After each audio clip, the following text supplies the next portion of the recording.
Ja, območje Nature 2000 Kočevsko je največje območje Nature 2000 v Sloveniji, meri preko 100 000 hektarjev. Zdaj po večini vsi vemo, da kočevski gozdovi so primer sonaravnega in mnogonamenskega gospodarjenja, ne?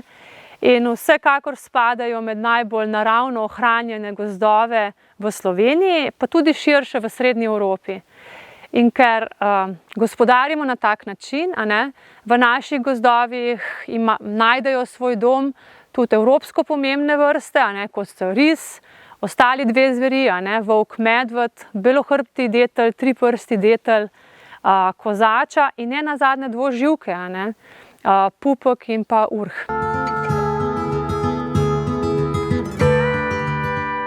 Sama Kočevska se nahaja na jugovzhodu Slovenije in za celotno pokrajino oziroma ta del Slovenije je značilen izrazito kraški teren, tako da je vodnih virov sploh na površini zelo, zelo malo. Tu pri nas na Kočevskem se nahajamo pod vznožjem Kočevskega roga, se pravi na izrazito suhem kraškem svetu, kjer ni kakšnih večjih nadzemnih vodotokov, se pravi, tu najdemo samo stoječo vodo v obliki gozdnih luž.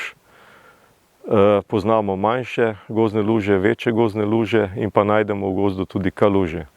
Manjše gozdne luže jih označujemo nekako do 10 kvadratnih metrov površine.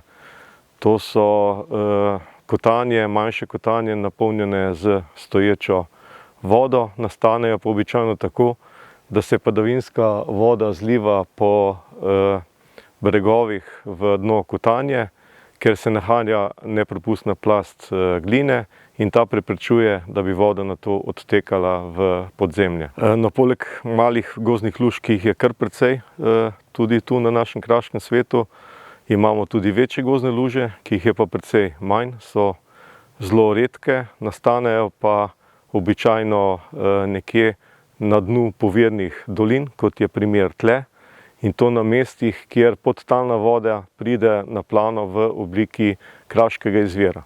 Tu je tak primer kraškega izvira, pod katerim se je nabrala podtalna voda v obliki luže.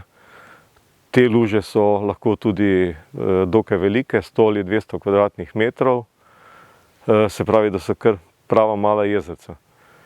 No, potem pa v gozdu ločimo tudi kaluže.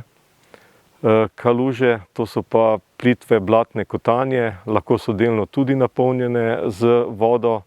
Njihov edini namen pa je kaluženje divjadi, se pravi blatna prha oziroma blatna kopel divjadi, da se s tem znebi zajedavcev.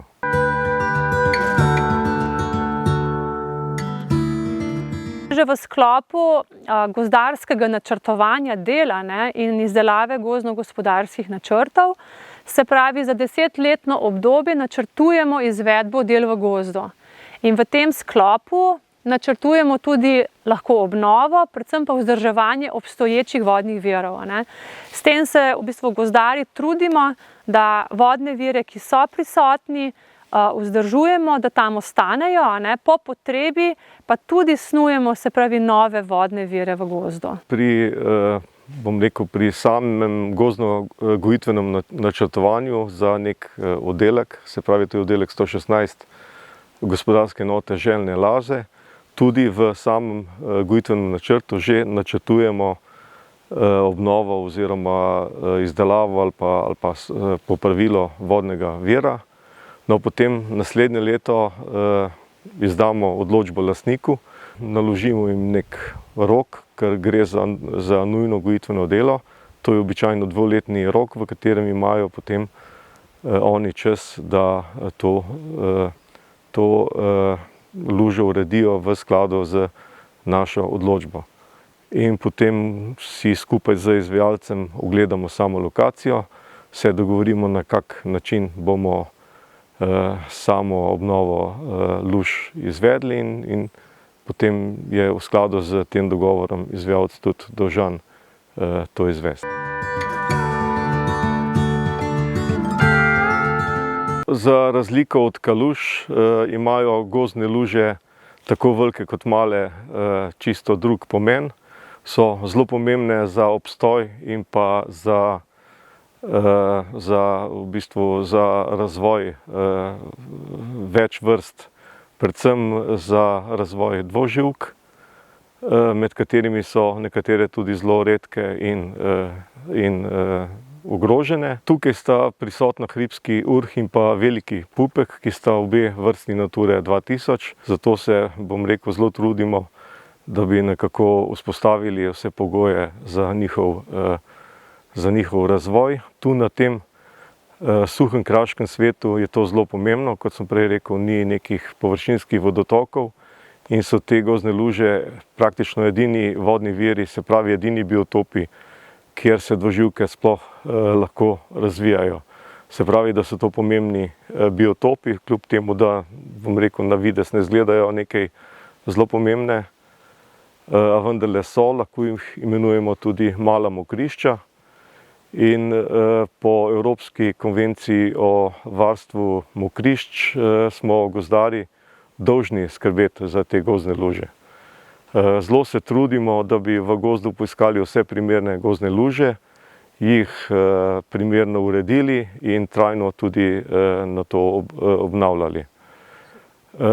Želimo si vzpostaviti dovolj gosto mrežo teh gozdnih luž, tako da bi dvoživke lahko brez problemov prehajale iz ene luže v drugo, kar bi omogočilo tudi nemoteno migracijo vseh teh dvoživk po celem grebenu Kočevskega Roga. V primeru gozdnih luž gre vsekakor za zelo specifične habitate in z vidika biodiverzitete v gozdu zelo pomembne.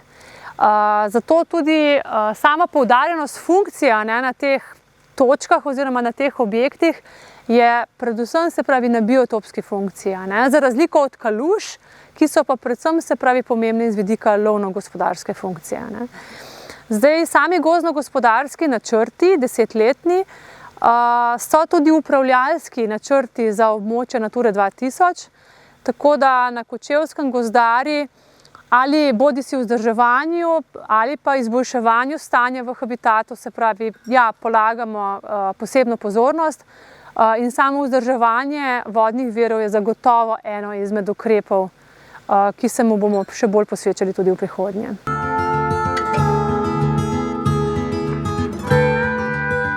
Zdaj ločimo ročno in pa strojno vzdrževanje vodnih virov. Se pravi, vse te male luže, nekje do 10 kvadratnih metrov površine, čistimo oziroma obnavljamo ročno. To naredimo tako, da se prvo odstrani so drevje, morebiti kakšno kamenje, da se gozdna luža ročno očisti mulja, da se po potrebi poglobi, če je to možno, da se razširi. Zelo pomembno je tudi, da se uredijo brežine pod primernim kotom, da lahko dvoživke nemoteno prehajajo iz luže na plano. Pomembno je pa tudi, da se uredi okolica vodnega vira. Se pravi, tako velikega kot tudi malega, kajti dvoživke potem, ko zaključijo svoj razvojni cikel, potrebujejo tudi okolico, v kateri se lahko skrivajo, prehranjujejo in podobno. Posebnost je ta, da je vsak vodni vir, se pravi vsaka gozdna luža, tako večja kot manjša, je zgodba zase. Se pravi, je potrebno k njej pristopiti na nek svojstven način. Že sam dostop je včasih zelo problematičen, je to v bistvu najtežji del samega izvedbe del, je sam dostop, ureditev dostopa stroja do same luže. Potem je pa zelo pomembno samo delo strojnika. To delo mora biti tu pri luži zelo pomembno, zelo skrbno, predvsem zaradi tega, ker je ta plast ilovice, ki zadržuje to vodo na površju, je lahko ponekod zelo tanka in ob nekem, bom rekel, takem grobem delu, če nisi dovolj izkušen, če v bistvu nisi dovolj pazljiv, lahko naredi zelo veliko škodo, ker potem, če predreš to plast ilovice, voda enostavno odteče in te gozdne luže potem več ni. Tako da je potrebna res zelo pazljivo delo strojnika. So pa gozdne luže različnih oblik na različnih lokacijah, tako da je res vsaka lokacija zgodba zase. Tu se zopet prilagajamo samim lužam. Kot sem že rekel, vse te manjše luže do 10 kvadratnih metrov površine, to izdelamo ročno z ročnim orodjem. Če so pa luže večje, je potrebno strojno čiščenje, pri tem pa lahko uporabljamo različne stroje. Odvisno spet od lokacije. Lahko so to v nekaterih primerih, kot je bil tudi tam, morajo biti goseničarji. Drugje so lahko tudi stroji na kolesih.